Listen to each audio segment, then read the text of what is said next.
समयमै स्थानीय निर्वाचन हुने कुरामा आशंका। स्थानीय जनप्रतिनिधिहरूको पदावधि अब 4 महिना बाँकी। किन स्थानीय चुनाव टार्न खोज्दैछ सरकार?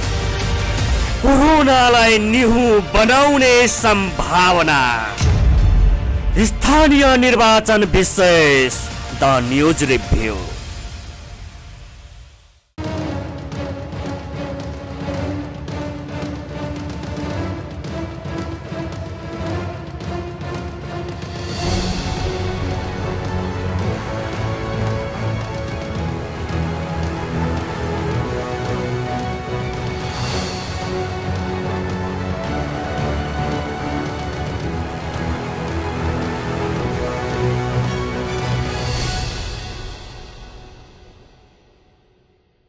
दर्शकवृन्द नमस्कार। खास न्यूजको बहुकोणीय चिरफार गर्ने कार्यक्रम द न्यूज रिभ्यूको आजको अङ्कमा स्वागत छ। म रिचा दाहाल। नेपालको संविधानले 3 तहको सरकारको परिकल्पना गरेको छ, जसमध्ये स्थानीय सरकारको 5 वर्षे कार्यकाल आगामी जेठ 5 गते समाप्त हुँदैछ। तर सरकारले स्थानीय निर्वाचनतर्फ वास्ता नै गरेको छैन, जबकि स्थानीय सरकारको कार्यकाल सकिनुभन्दा 2 महिना अघि निर्वाचन भइसक्नुपर्ने व्यवस्था कानुनमा छ। स्थानीय तह निर्वाचन ऐन 2073 को दफा 3 बमोजिम कार्यकाल समाप्त हुनुभन्दा 2 महिना अगावै निर्वाचन हुनुपर्ने व्यवस्था छ। कानुनमा भएको यो व्यवस्था अनुसार आगामी चैत 5 गते भित्र स्थानीय तहको निर्वाचन सम्पन्न भइसक्नु पर्नेछ। पूर्ववर्ती केपी शर्मा ओली सरकारले फागुनको अन्तिम साता निर्वाचन सम्पन्न गर्ने गरी तयारी अघि बढाउन निर्वाचन आयोगलाई आग्रह गरेको थियो। तर गत असारमा देउवा सरकार बनेपछि फागुनमा स्थानीय निर्वाचन गराउने तयारी अलपत्र पर्यो। निर्वाचन आयोगले आगामी वैशाख 14 र 22 गते 2 चरणमा निर्वाचन गराउने गरी मिति तय गर्न सरकारलाई ताकेता गरेको गरिएछ। तर प्रधानमन्त्री शेरबहादुर देउवाले वास्ता गरिरहनु भएको छैन। आखिर प्रधानमन्त्री देउवा स्थानीय निर्वाचन प्रति किन उदासीन हुनुहुन्छ? निर्वाचन नगराउँदाका लागि देउवालाई कहाँबाट दबाव छ? आखिर के छन् देउवाका बाध्यता? विगतमा प्रधानमन्त्री बन्दा पनि निर्वाचन गराउन भन्दा जननिर्वाचित संस्थाहरू विघटन गर्नमै बढी रुचि देखाउनु भएका देउवा लोकतन्त्रलाई धरापमा पार्ने कारकका रूपमा किन उभिन चाहनुहुन्छ? तमाम प्रश्नहरू खडा भएका छन्। प्रस्तुत छ यसै प्रश्नहरूको सेरोफेरोमा रहेर हाम्रा सहकर्मी बिन्दुकान्त घिमिरेको टिप्पणी। समयमै स्थानीय निर्वाचन हुने कुरामा आशंका। स्थानीय जनप्रतिनिधिहरूको पदावधि अब 4 महिना बाँकी। किन स्थानीय चुनाव टार्न खोज्दैछ सरकार? कोरोनालाई निहु बनाउने सम्भावना। स्थानीय निर्वाचन विशेष द न्यूज रिभ्यू। स्थानीय तह निर्वाचन ऐन 2073 को दफा 4 को व्यवस्था बमोजिम स्थानीय तहको निर्वाचन गराउन आयोगले सिफारिस गर्ने र नेपाल सरकारबाट मिति तोक्ने व्यवस्था छ। संविधान र कानूनले तोकिएको अवधिभित्र स्थानीय तहको निर्वाचन गराउन प्रधानमन्त्री देउवा चाहनुहुन्न भन्ने स्पष्ट संकेत नेपाली कांग्रेसको 14औं महाधिवेशनबाट देखिसकेको थियो। सभापति पदका लागि दोस्रो चरणका मतदान हुँदै गर्दा प्रधानमन्त्री देउवा पत्नी डाक्टर आरजु राणाले मिडियासँग बेप्रसंग कुरा उठाउनु भएको थियो। सभापति देउवाको दोस्रो कार्यकाल कस्तो होला भन्ने संवाददाताको प्रश्नमा देउवा पत्नी डाक्टर राणाले स्थानीय तहको निर्वाचन र आम निर्वाचन एकैचोटि गराउन सकिने बताउनु भएको थियो। देउवा पत्नी राणाले यस्तो प्रसंग विहीन जवाफ किन दिनुभयो भन्ने तर्फ त्यतिबेला धेरैले वास्ता गरेनन्। तर स्थानीय निर्वाचनका लागि समय घस्किसकेपछि भने ठूलै षड्यन्त्रको गन्ध सतहमा प्रकट हुन थालेको छ। सामान्यतया निर्वाचनको मिति 100 दिन अघि घोषणा गरिसक्नुपर्छ। मतदाता नामावली प्रकाशन, दल दर्ता, उम्मेदवारको मनोनयन, प्रचार प्रसारको समय लगायतका लागि कानुनमा निश्चित अवधि निर्धारण गरिएको छ। कानुनमा निर्धारण गरिएका यी अवधिहरू पालना गर्नका लागि कम्तीमा पनि 100 दिनको तयारी चाहिन्छ। अब वैशाख 14 गते आउन 100 दिन पनि बाँकी छैन।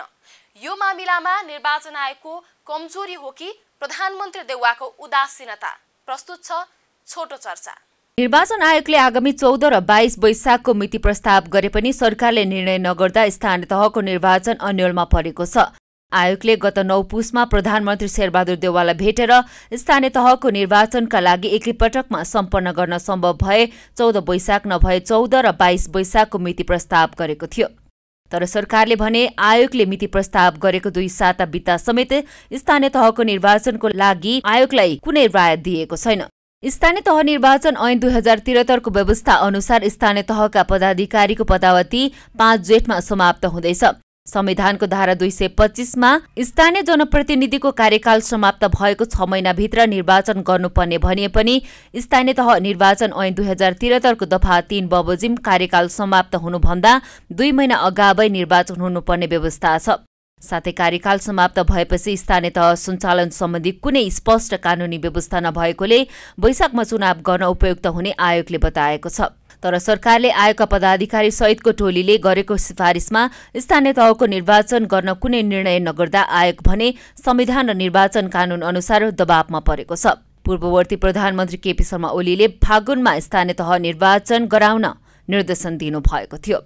तर पटक पटक प्रतिनिधि सभा विघटन गर्नुभएका ओलीको त्यो प्रतिबद्धता देखावटी मात्र थियो। नेपाली कांग्रेसका सभापति शेरबहादुर देउवा गत असार 29 गते प्रधानमन्त्री पदमा नियुक्ति हुनुभएको।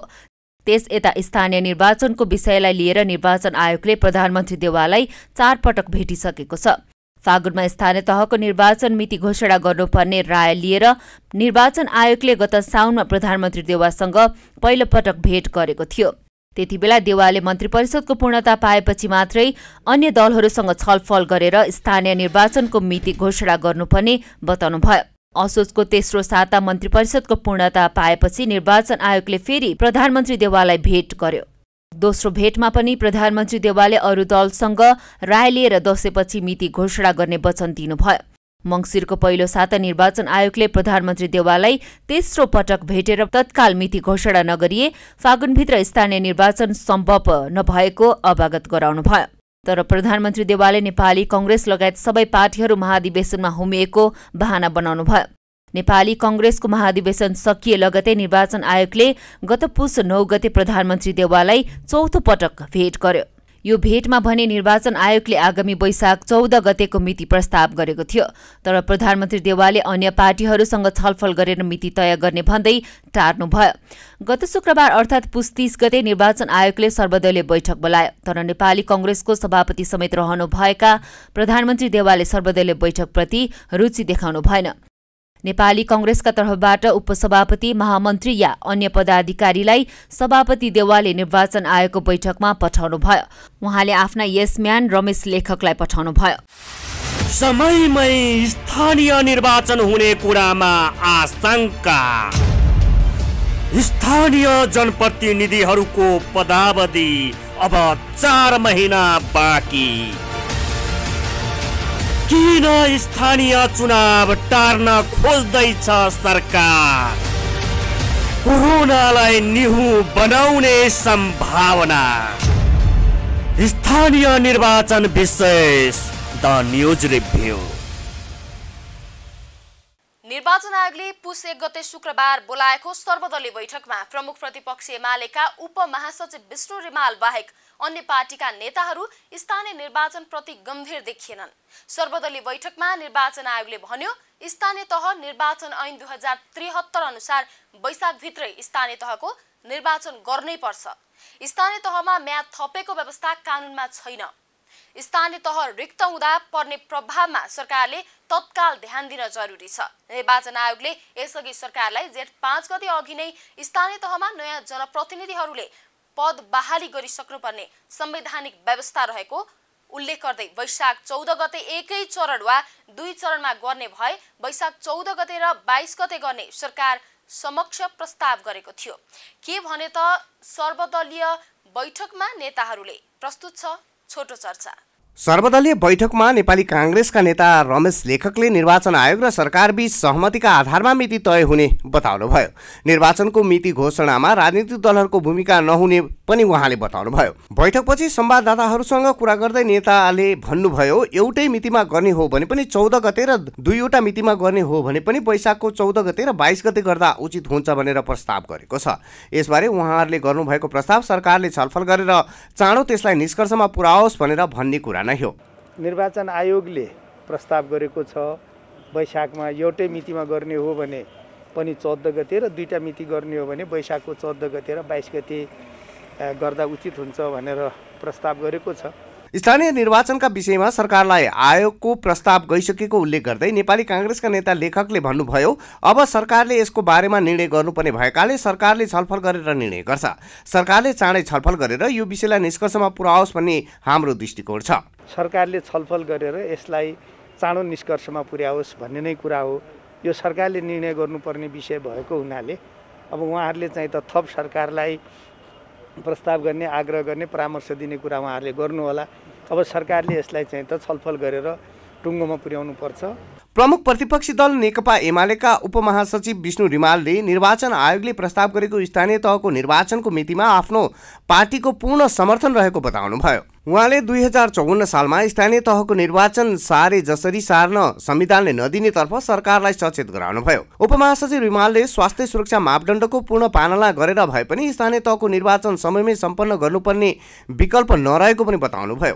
उहाँले भन्नुभयो, वैशाख 14 गते प्रस्ताव गरेको मिति 100 दिन मात्रै बाँकी रहँदा पनि सरकारले निर्वाचनको मिति नतोकेको कुरा निर्वाचन आयोगको बैठकमा राख्यो। स्थानीय तहको निर्वाचन तोकिएको मितिमै सम्पन्न हुनुपर्छ। कुनै पनि पदाधिकारीहरूको म्याद थप गर्न पाइँदैन। उसले गर्ने काम अर्कोले गर्न पाउँदैन। त्यसो हुनाले एउटै मात्र विकल्प भनेको तोकिएकै समय सीमाभित्र निर्वाचन गर्ने। तोकिएको समय भनेको आगामी 2069 सालको ज्येष्ठ 5 गते भन्दा अगाडि त्यहाँ पद बहाली गराउन सकिने गरी निर्वाचन गराउनुपर्छ भनेर उसको पोजिसन राख्यो। निर्वाचन बाहेक स्थानीय तहमा कुनै विकल्प छैन। कुनै पनि पदाधिकारीको म्याद थप्न पाइँदैन। उसले गर्ने काम अर्काले गर्न पनि पाउँदैन। त्यसो हुँदा एउटै मात्र विकल्प भनेको तोकिएको समयभित्र निर्वाचन गर्ने। तोकिएको समय भनेको आगामी 2079 सालको जेठको 5 गते भन्दा अगाडि त्यहाँ चाहिँ पद बहाल गराउन सकिने गरी चाहिँ निर्वाचन गर्नुपर्छ भन्ने उसको आफ्नो पोजिसन राख्यो। वर्तमान प्रधानमन्त्री देउबा 2059 सालमा प्रधानमन्त्री हुँदा निर्वाचन नगराएर स्थानीय तह विघटन गराइदिएको स्मरण गर्दै एमाले उपमहासचिव रिमालले भन्नुभयो, दुर्भाग्यवश अहिले पनि देउबा नै प्रधानमन्त्री हुनुहुन्छ र स्थानीय तहको समय सकिँदैछ। कुनै बहानाबाजी गरेर यदि स्थानीय तहको निर्वाचन सर्न गयो भने विगतमा 20 वर्ष धकिलिए जस्तै फेरि पनि त्यस्तै हुन सक्छ। बैठकमा कांग्रेस, एमाले, माओवादी केन्द्र, नेकपा एकीकृत समाजवादी, नेपाल मजदुर किसान पार्टी लगायत 15 दल सहभागी भएका थिए। दलहरूसँगको छलफलमा निर्वाचन आयोगले स्थानीय तहको निर्वाचनको मिति समयमै तोक्न सरकारलाई आग्रह गर्ने जानकारी गराएको थियो। समयमै स्थानीय निर्वाचन हुने कुरामा आशंका। स्थानीय जनप्रतिनिधिहरूको पदावधि अब 4 महिना बाँकी। किन स्थानीय चुनाव टार्न खोज्दैछ सरकार? कोरोनालाई निहु बनाउने सम्भावना। स्थानीय निर्वाचन विशेष द न्यूज रिभ्यू। आखिर संविधान र कानूनले तोकेको अवधिभित्र स्थानीय तहको निर्वाचन गराउन पनि सरकारलाई किन महाभारत? एकातिर समयमै निर्वाचन गराउँदा प्रधानमन्त्री देउवाले ठूलो जस पाउने अवस्था छ। उहाँको पार्टी नेपाली कांग्रेसलाई पनि फाइदा नै छ। अर्कोतिर निर्वाचन टार्दा प्रधानमन्त्री देउवाको टाउकोमा ठूलो कलङ्क उत्पन्न हुन सक्छ। यही न्यूमा उहाँको पार्टी नेपाली कांग्रेससँग जनता भड्कन पनि सक्छन्। प्रधानमन्त्री देउवालाई एकातिर आफ्नो छवि सुधार्ने अवसर छ, अर्कातिर ठूलै कलङ्क बेहोर्नुपर्ने स्थिति पनि छ। तर देउवा छवि सुधार्नेतिर किन लाग्नु भएको छैन त? प्रस्तुत छ यस विषयमा छोटो चर्चा। प्रधानमन्त्री देउवालाई समयमा नै स्थानीय निर्वाचन नगराउनका लागि दुईतिरबाट दबाब छ। एकातिर सत्ता सहयात्री दलहरूको दबाब छ भने अर्कोतिर राजावादी कित्ताको पनि दबाब छ। राजावादी कित्ताले देउवा पत्नी डाक्टर आर्जु राणा मार्फत लोकतन्त्र कमजोर बनाउने चलखेल गरेको विश्लेषकहरू बताउँछन्। विगतमा पनि राजावादी कित्ताले देउवालाई प्रयोग गरेर 2047 सालको संविधान निलेको थियो। दोस्रो पटक प्रधानमन्त्री हुँदा देउवाले माओवादीको न्यूमा स्थानीय तहको निर्वाचन गराउनु भएन। स्थानीय निकायमा जनप्रतिनिधि नभएको मौका पारेर माओवादीले आफूलाई दिन दुगुणा रात चौगुणा बलियो बनाउँदै गयो। यसरी आफ्नै पद धरापमा पर्न सक्ने भन्दै त्यतिबेला पनि देउबाले संसद विघटन गरिदिनु भयो, तर चुनाव गराउनु भएन। संसद नभएपछि आफ्नो प्रधानमन्त्री पद चिरस्थायी हुन्छ भन्ने सपना त्यतिबेला देउबाले देख्नुभयो, तर त्यही न्युमा तत्कालीन राजा ज्ञानेन्द्रले सजिलै शासन सत्ता आफ्नो हातमा लिनुभयो। प्रधानमन्त्री देउबाबाट फेरि पनि विगतमा जस्तै संविधान खतरामा पर्ने त होइन भन्ने आशंका एकातिर छ भने अर्कोतिर देउबा पत्नी डाक्टर राणाले स्थानीय निर्वाचन र आम निर्वाचन एकैचोटि गर्ने भन्दै खतराको घण्टी बजाइदिइसक्नु भएको छ। मुलुकको शासन सत्तामा प्रधानमन्त्री देउबाको नाम मात्रैको भएको र उहाँकै पत्नी डाक्टर आरजु राणा सर्वेसर्वा भएको चर्चा पनि चलिरहेको छ। पूर्व राजा शाहकी आमा रत्ना शाह र प्रधानमन्त्री पत्नी डाक्टर राणा नाताले दिदीबहिनी हुनुहुन्छ, जसका कारणले पनि देउबाबाट लोकतन्त्र खतरामा पर्ने आशंका गरिएको हो। यता सत्ता सहयात्री दलहरू प्रचण्ड नेतृत्वको माओवादी केन्द्र र माधव कुमार नेपाल नेतृत्वको नेकपा एकीकृत समाजवादी पनि आम निर्वाचन अघि स्थानीय तहको निर्वाचन चाहँदैन। यी दलहरू आम निर्वाचनको म्याद 6 महिना धकेल्न चाहन्छन्, त्यसपछि मात्रै स्थानीय तहको निर्वाचन चाहन्छन्। स्थानीय तहको निर्वाचनमा नेपाली काङ्ग्रेससँग तालमेल गर्न सजिलो छैन। तालमेल नगरी स्थानीय तहको निर्वाचनमा जाँदा आफ्नो पार्टीको वास्तविक हैसियत उजागर हुने डर प्रचण्ड र माधव नेपाललाई छ। आम निर्वाचनमा जानु अघि आफ्नो पार्टीको वास्तविक हैसियत उजागर भयो भने नेपाली काङ्ग्रेससँग आम निर्वाचनमा गठबन्धन गर्दा बार्गेनिङ क्षमता घट्ने जोड घटाउमा प्रचण्ड र माधव नेपाल हुनुहुन्छ। यता प्रधानमन्त्री देउबा पनि बराबरीका आधारमा चुनावी गठबन्धन गर्ने वचन प्रचण्ड र माधव नेपाललाई दिइसक्नु भएको छ। स्थानीय तहको निर्वाचनमा प्रचण्ड र माधव नेपालको पार्टीको वास्तविक हैसियत उजागर भयो भने बराबरका आधारमा गठबन्धन गर्नका लागि आफ्नै पार्टी नेपाली काङ्ग्रेसबाट अवरोध उत्पन्न हुने डर प्रधानमन्त्री देउबालाई छ। समयमै स्थानीय निर्वाचन हुने कुरामा आशंका। स्थानीय जनप्रतिनिधिहरूको पदावधि अब 4 महिना बाँकी। किन स्थानीय चुनाव टार्न खोज्दैछ सरकार? कोरोनालाई निहु बनाउने सम्भावना। स्थानीय निर्वाचन विशेष द न्यूज रिभ्यू। निर्वाचन भनेको लोकतन्त्रको अभिन्न अङ्ग हो। निर्वाचन बिना लोकतन्त्र सम्भव छैन। तर आफ्नो दलगत स्वार्थ तथा व्यक्तिगत स्वार्थका लागि लोकतन्त्रलाई बन्धक बनाउने काम कहीँ कतैबाट हुनुहुन्न। विगतमा पनि यस्तै हरकत भएकाले जनताले पटक पटक आन्दोलन गरेका छन्। अब फेरि पनि लोकतन्त्रका लागि आन्दोलन गर्नुपर्ने अवस्था उत्पन्न भयो भने मुलुकले थेग्न सक्दैन। दर्शकवृन्द, द न्यूज रिभ्यूको आजको प्रसङ्ग यति नै। तपाईँ न्यूज नेपाल टेलिभिजनको प्रसङ्ग युट्युब र फेसबुकमा पनि प्रत्यक्ष हेर्न सक्नुहुनेछ। आजको प्रस्तुतिबाट हामी सबैलाई बिदा दिनुहोस्। हेर्दै गर्नुहोला न्यूज नेपाल टेलिभिजन। नमस्कार। समयमै स्थानीय निर्वाचन हुने कुरामा आशंका। स्थानीय जनप्रतिनिधिहरूको पदावधि अब 4 महिना बाँकी। किन स्थानीय चुनाव टार्न खोज्दैछ सरकार? कोरोनालाई निहु बनाउने सम्भावना। स्थानीय निर्वाचन विशेष द न्यूज रिभ्यू।